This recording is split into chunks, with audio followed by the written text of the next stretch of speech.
स्वागत है मेरे प्यारे बच्चों, कैसे हैं आप लोग। इंजीनियर की इस इमेजिनेशन पर मैं शैलेंद्र कुमार वर्मा लेकर के हाजिर हूं प्रोजेक्टाइल मोशन का दूसरा पार्ट। तो आप सब लोग आई होप कि बहुत अच्छे होंगे और पहला वीडियो देखने के बाद आप लोगों को अब दूसरे वीडियो की जरूरत है और उसमें हम लोगों को ढेर सारी कंडीशंस पढ़ने हैं।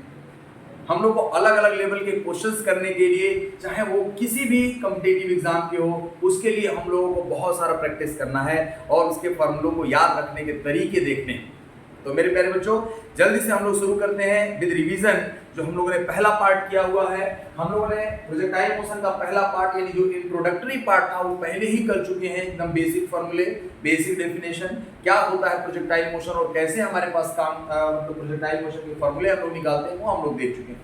तो हम लोगों ने क्या पढ़ा है अभी प्रोजेक्टाइल मोशन में? हम लोगों ने पढ़ा है सर, अगर मान लिया जाए कोई भी पार्टिकल होगा, सर्कुलर मोशन और प्रोजेक्टाइल मोशन में वेलोसिटी का एक कंपोनेंट अगर एक्सीलरेशन के परपेंडिकुलर है और हमारे पास वेलोसिटी जो है वो एक्सीलरेशन जो है टाइम के साथ चेंज नहीं हो रहा है और वो जो वेलोसिटी परपेंडिकुलर है वो हमेशा कांस्टेंट रहे। क्या कहना चाहते हैं सर? हमने कहा कि देखो मेरे प्यारे बच्चों, अगर किसी पार्टिकल को u वेलोसिटी से हम लोगों ने ऐसे थ्रो किया है तो इसका एक कंपोनेंट u cos थीटा ये बदलेगा नहीं, यानी x डायरेक्शन में एक्सीलरेशन 0 है और u sin थीटा होगा वर्टिकल डायरेक्शन में और ये खत्म।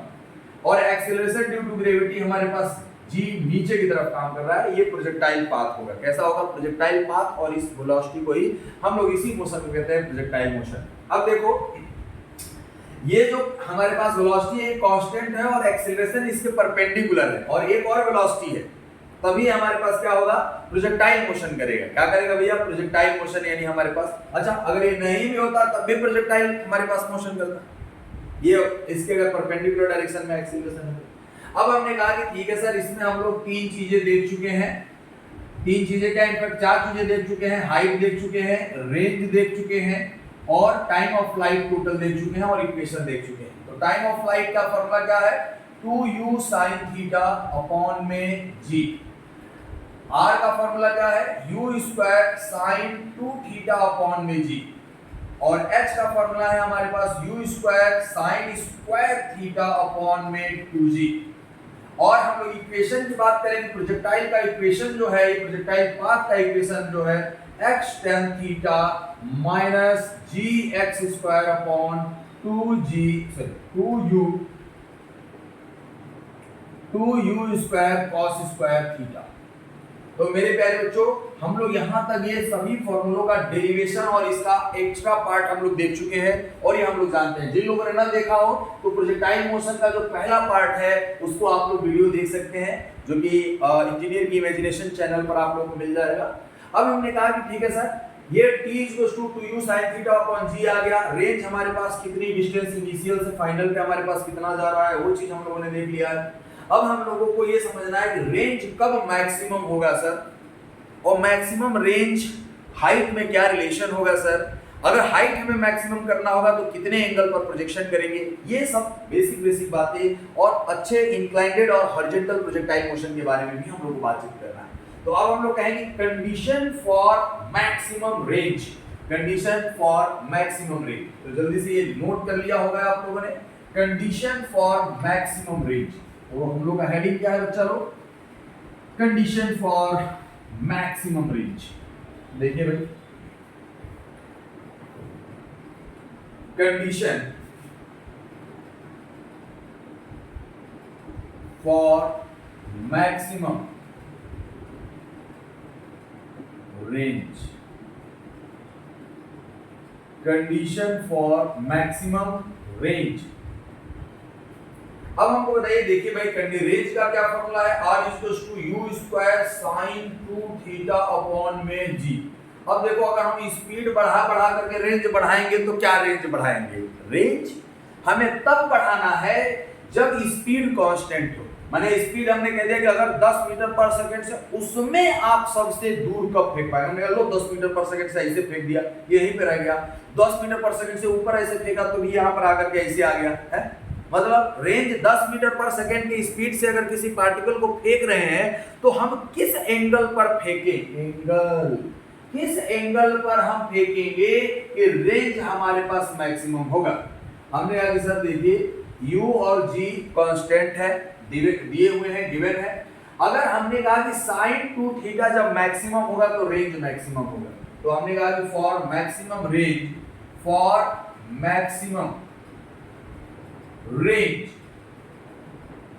मैक्सिमम रेंज के लिए हम लोग कहें कि sin 2 थीटा इक्वल्स टू 1 होना चाहिए, और ये होता है sin 90 डिग्री। यानी हमारे पास 2 थीटा इक्वल्स टू 90 डिग्री हो गया, तो थीटा इक्वल्स टू क्या हो जाएगा 45 डिग्री। यानी हम कहेंगे रेंज, मैक्सिमम रेंज जो होगा इफ थीटा इक्वल्स टू कितना हो, if theta equals to 45 degree, then R max equals to कितना हो जाएगा u स्क्वायर अपॉन g। ये मैक्सिमम रेंज होगा। यानी 45 डिग्री पर अगर हम लोग फेंकेंगे मेरे प्यारे बच्चों,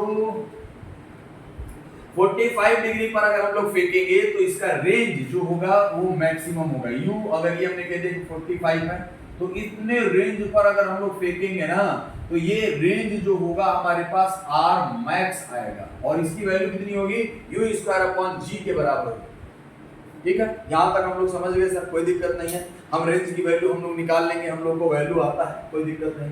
अब अगर हम कहें कि इस रेंज को प्राप्त करने के लिए ये कितना हाइट गया, यानी हाइट बताना है एट मैक्सिमम रेंज, यानी मैक्सिमम रेंज की कंडीशन में हाइट कितना है इसका, हमने कहा कि देखिए उसको भी निकाल लेंगे सर। हमें यानी हम लोग कहें कि कंडीशन मैक्सिमम रेंज, ये फॉर्मूला नोट कर लेंगे बच्चा लोग। अब हमने कहा ठीक है सर, ये हमने फॉर्मूला नोट कर लिया। अब बताइए सर कि अगर मैक्सिमम रेंज की बात कर रहे हैं हम लोग, मैक्सिमम रेंज कब है सर, थीटा 45 पर। हम h का फॉर्मूला जानते हैं, u square sine square theta upon 2g।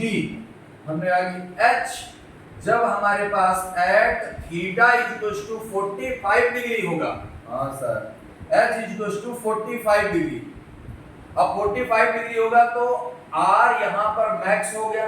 इस r मैक्स पर h मैक्स, h की वैल्यू जो है u square sine square 45 divided by 2g, और साइन 45 की वैल्यू कितनी होती है 1 बाई रूट 2, और 1 बाई रूट 2 का स्क्वायर कर देंगे बच्चा तो क्या हो जाएगा 2 आ जाएगा, यानी u स्क्वायर 1 बाई रूट 2 का स्क्वायर डिवाइडेड बाई 2g, और रूट 2 का स्क्वायर 2 हो गया और नीचे आ जाएगा, यानी u square upon 4g। h at r max equals to कितना हो गया u स्क्वायर अपॉन 4g। ठीक है सर, इतना हमने समझ लिया। h इक्वल्स टू, क्या ये आपके रेंज में है कि नहीं है, ये आप लोगों को दिखाई दे रहा है, बिल्कुल दिखाई दे रहा है। चलिए बहुत अच्छी बात है। तो मेरे प्यारे बच्चों h जब r मैक्स होगा तो h कितना है u स्क्वायर अपॉन 4g। ठीक सर, ठीक। लेकिन हम लोग अभी निकाले थे सर, क्या निकाले थे, हम लोगों ने ये कहा था कि सर r मैक्स का जो फॉर्मूला है वो कितना है u स्क्वायर अपॉन g। तो हम लोग कहेंगे अगर r max h at r max की बात किया जाए तो ये कितना हो जाएगा r मैक्स डिवाइडेड बाई 4। अरे u स्क्वायर अपॉन g को हमने r मैक्स लिख दिया, तो r मैक्स लिख दिया तो r मैक्स बाई 4, यानी u स्क्वायर अपॉन हमारे r मैक्स डिवाइडेड बाई 4 हो गया। और ये रेंज तो हम लोग ऐसे भी लिख सकते हैं r max equals to 4 into हमारे पास r मैक्स आ जाएगा। ठीक, चलिए बहुत अच्छी बात है। अब हम लोग कहें सर कि इसको रेंज हमने निकाल लिया, हम लोग मैक्सिमम रेंज निकाल लिया, थोड़ा इस पर चर्चा करते हैं। तो चर्चा क्या करना है, हमने कहा कि अगर 45 डिग्री से अगर कम एंगल देंगे तो क्या होगा, और 45 डिग्री से हम ज्यादा एंगल देंगे तो क्या होगा। हम सेम स्पीड रखें तो हम लोग कहेंगे देखिए सर दो कंडीशन होगी हमारे पास। अगर 45 डिग्री से अगर कम रेंज पर मतलब कम एंगल पर फेंकेंगे तब भी वो पहले गिर जाएगा, और उससे ज्यादा अगर एंगल देंगे तब भी पहले गिर जाएगा। तो इसका मतलब कि कुछ तो लोचा है सर। क्या लोचा है, दिमाग में एक बात चल रही है कि क्या कभी बराबर भी हो सकता है। हाँ, हमने कहा कि देखिए भैया ये है हमारे पास कोई रेंज, ये 45 डिग्री, ये कितने डिग्री पर है 45। अगर 30 पर देंगे तब भी यहाँ और उससे ज्यादा अगर एंगल पर देंगे तब भी यहाँ पर गिरेगा। मतलब ऐसी कंडीशन हम बना सकते हैं, अगर एंगल बढ़ाएंगे तब भी ये घट रहा है और एंगल घटा रहे हैं, ये इसका जो एंगल है ना, इसका वाला एंगल, ये वाला एंगल जो है वो 45 है और ये वाला हमारे पास कम है, कोई भी मान लो 30 है, और ये एंगल हमने कह दिया यहाँ से यहाँ तक ये 60 है। ठीक है, तो हमने कहा कि 60 30 45। हमने कहा कि देखो अगर हम इसको 45 से अधिक ले जा रहे हैं तब भी घट जा रहा है और 45 से कम ला रहे हैं तब भी घटेगा। मतलब ऐसे दो एंगल मिलेंगे हम लोगों के पास जिस पर हमारे पास रेंज सेम होगा। अरे वाह सर क्या बात है, ये वाला जो रेंज है ये सेम है, theta is equal to 30 degree पर और theta is equal to 60 degree पर। ऐसे एंगल जिस पर दो मतलब रेंज बराबर आए उसको कंप्लीमेंट्री एंगल कहते हैं। क्या कहते हैं? Complementary angle. तो सर जब एंगल बढ़ा के दे रहे थे तो इसमें क्या एक्स्ट्रा हो रहा था? हमने कहा कि देखिए सर रेंज ही बराबर होगा, इसका टाइम ऑफ फ्लाइट कुछ और होगा, हमने कह दिया T2, इसका टाइम ऑफ फ्लाइट T1 होगा, इसका जो हमारे पास हाइट होगा h2 होगा और इसका हाइट h1 होगा, लेकिन रेड r1 = r2 = r होगा। मैंने कंप्लीमेंट्री एंगल क्या है? हमने कहा कि प्रोजेक्टाइल मोशन में ऐसा दो एंगल जिस पर हम लोग सेम रेंज प्राप्त करते हैं। The pair of angle at which we get the same range, that angles are known as complementary angle. And we know that complementary angle, मान लो अगर हमने ये θ1 दिया होता और ये θ2 दिया होता तो कंप्लीमेंट्री एंगल जो है वो θ1 एंड θ2 अगर है तो θ1 प्लस θ2 का जो एंगल होगा θ1 प्लस θ2 वो सम हमेशा 90 डिग्री होगा। 45 से ऊपर जा रहे हैं और 45 से नीचे जा रहे हैं तब भी, तो हम लोग ऐसे भी लिख सकते हैं theta plus alpha comma theta minus alpha. अरे घबरा गया, 45 प्लस अल्फा और 45 माइनस अल्फा, माने 45 से बराबर ऊपर दें एंगल बढ़ाएं और उतना ही घटा दें, तो इन दोनों पर रेंज जो होगा, इन दोनों पर रेंज बराबर होगा। ये भी कॉम्प्लीमेंट्री एंगल ही है। ये कॉम्प्लीमेंट्री एंगल क्या है सर? हमने कहा कि थीटा के ऐसे दो पेयर, इसको हमने कह दिया कि θ1 है और ये θ2 है, इन दोनों पर रेंज हमारे पास क्या है? बराबर है। ये कॉम्प्लीमेंट्री एंगल्स कहलाएंगे। Is it clear to everyone और नॉट? जिसको नहीं समझ में आया है वो पूछेगा। कैसे पूछेगा?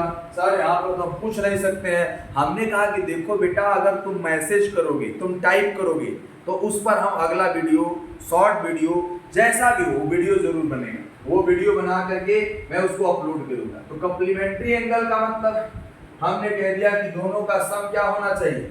अब बताओ मेरे प्यारे बच्चों सब लोग, अगर θ1 हमारे पास 20 डिग्री है तो θ2 कितना होगा? 70 डिग्री। कभी ना दोनों का सम, ये पहला कॉम्प्लीमेंट्री है। दूसरा θ1 अगर 30 डिग्री है तो θ2 कितना हो जाएगा? 60 डिग्री। अरे वाह, माने 20 पर जो रेंज आएगा वही 70 पर आएगा अगर स्पीड सेम है, 30 पर जो रेंज है वही 60 पर आएगा अगर स्पीड सेम है। अगर हमने कह दिया कि थर्ड अगर बात करें θ1 = 50 डिग्री है तो θ2 कितना होगा? 40 डिग्री होगा। जल्दी बताइए, सब लोगों को समझ में आ गया? यानी कॉम्प्लीमेंट्री एंगल आप लोगों को ये ध्यान रखना है बच्चा लोग, लेकिन इसमें समय कुछ और होगा, इसमें समय कुछ और, इसमें हाइट कुछ और होगा, इसमें हाइट कुछ और हाइट अलग अलग होगा तो पूछ लेगा कि ये हाइट का रेशियो बताइए। हमने कहा कि ठीक है भाई, क्वेश्चन तुम पूछोगे तो हम लोग तो बताएंगे ही, वैसे भी इंजीनियर की इमेजिनेशन है, यहाँ पर कौन सा क्वेश्चन छूट करके जा सकता है या कोई कॉन्सेप्ट छूट करके जा सकता है।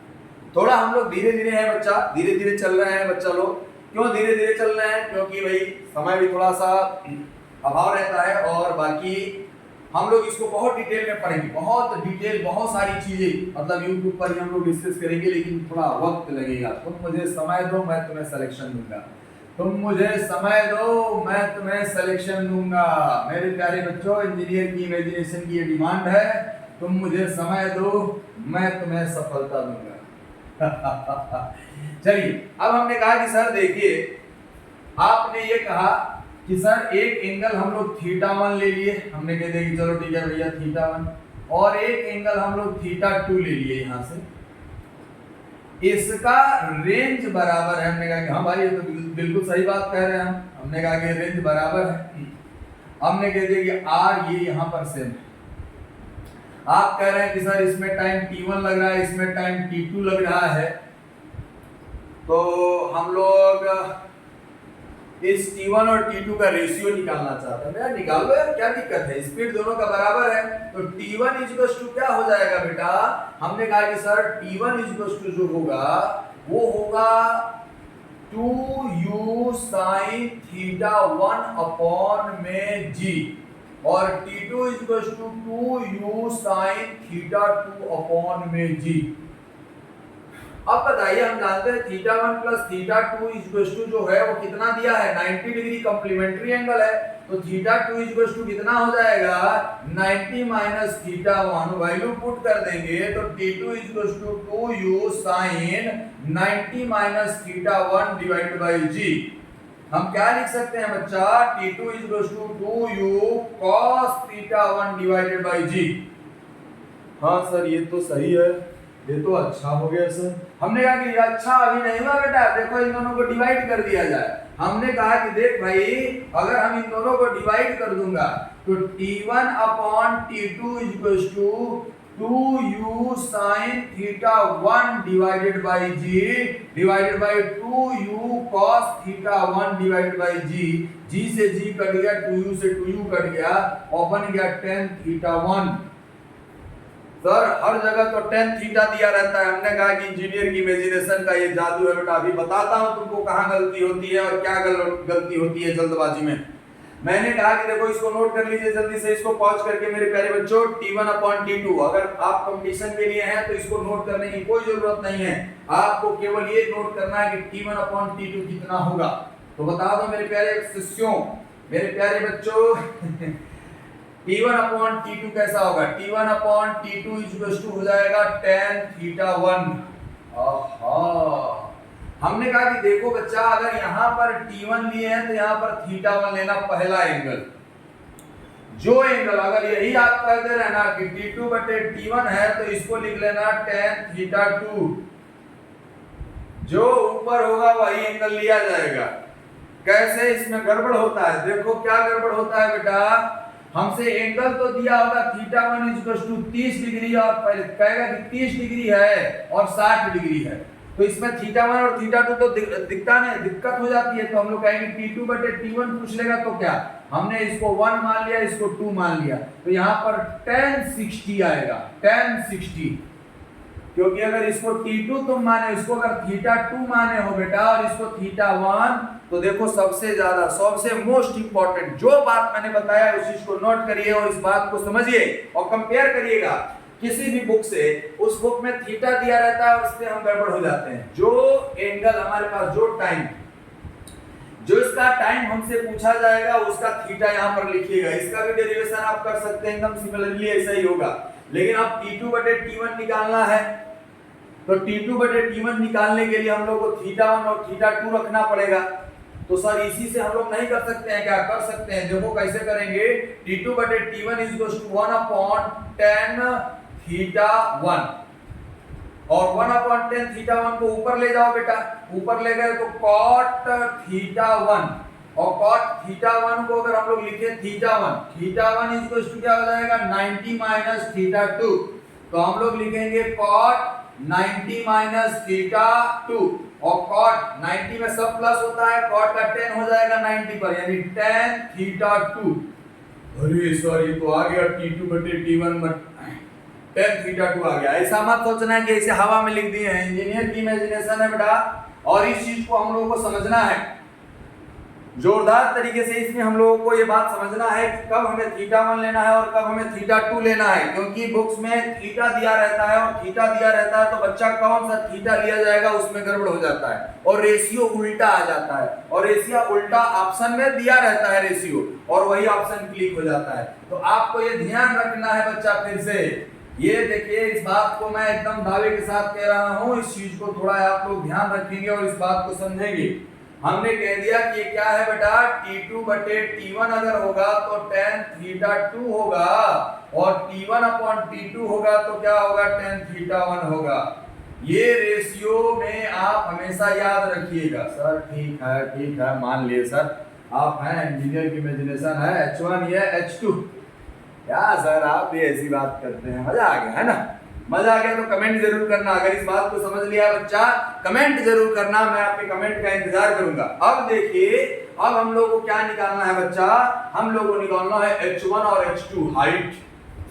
सर H1 और H2 हाइट निकालना है। हाँ यार देखो, तो रेंज का फॉर्मूला हमें, रेंज तो बराबर है, हाइट का फॉर्मूला मालूम है क्या जी? हाँ हमने कहा यहाँ सर हाइट का फॉर्मूला हमें मालूम है सर। तो क्या फॉर्मूला होता है हाइट का, जल्दी से बताइए अपने मन में। अगर वीडियो देख रहे हैं सिर्फ तो भी आप मन में इसको रिवाइज कीजिए, लिख रहे हैं तो बहुत अच्छी बात है।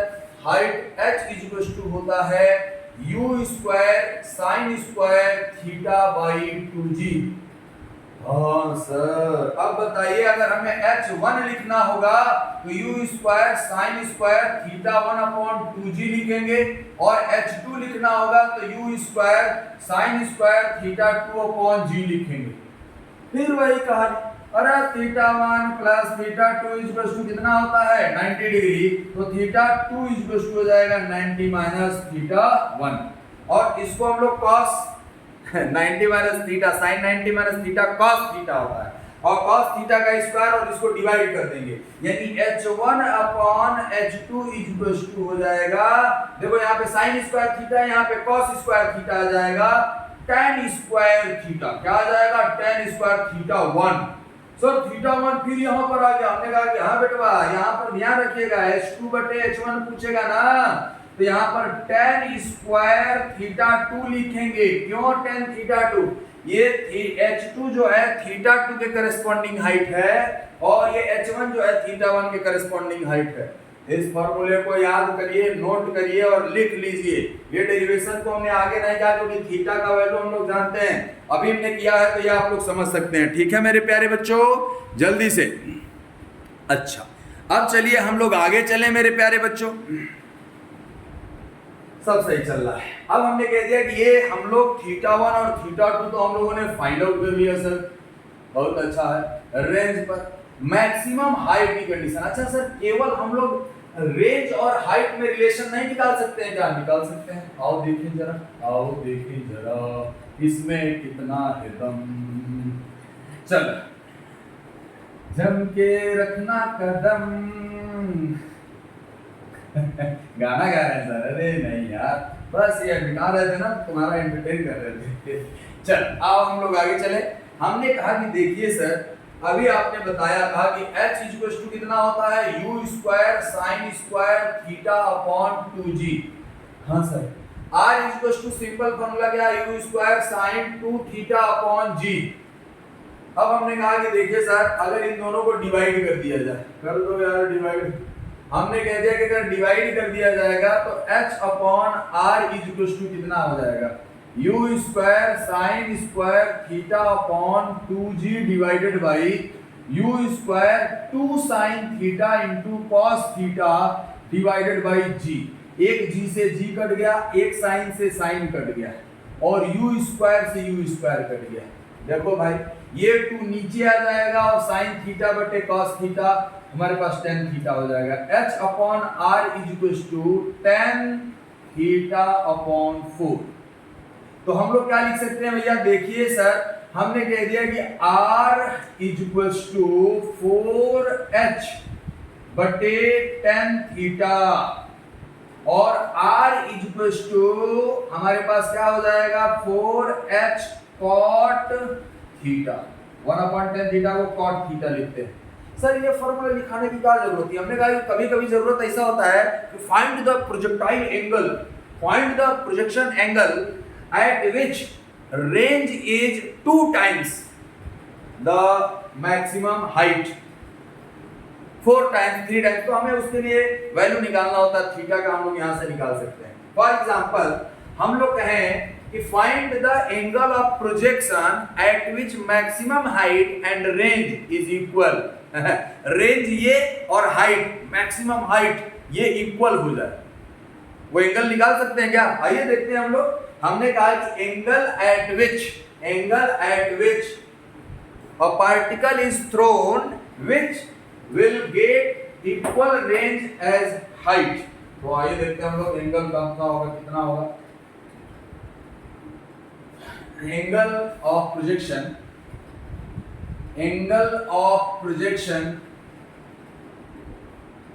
at which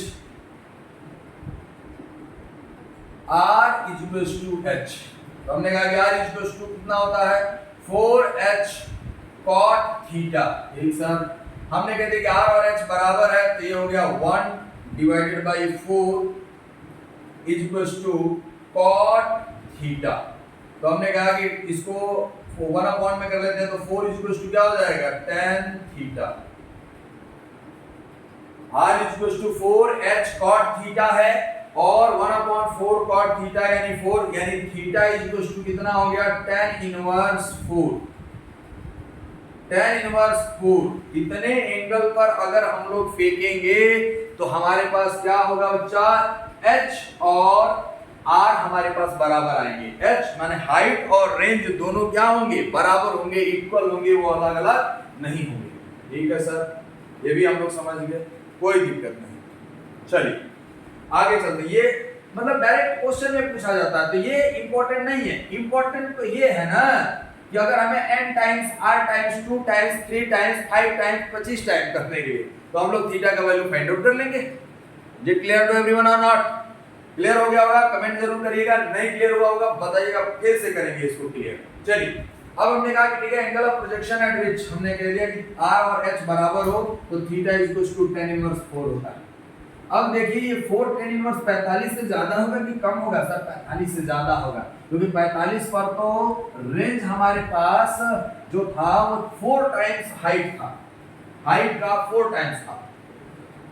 हाँ सर ठीक है, जो आपने कहा मान लिया हमने, लेकिन अब आगे हम लोग क्या करेंगे। हमने कहा कि condition for maximum height, condition for maximum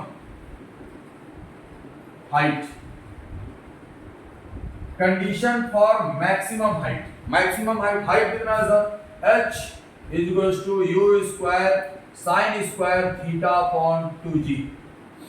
हमने कहा कि sir condition for maximum height बताइए ना। हमने कहा कि u तो हम बढ़ा करके फेंकेंगे नहीं, हमने कहा कि u कांस्टेंट रखना है, g कांस्टेंट रखना है, थीटा पर बात करना है। तो sin स्क्वायर जो थीटा है वो मैक्स होना चाहिए।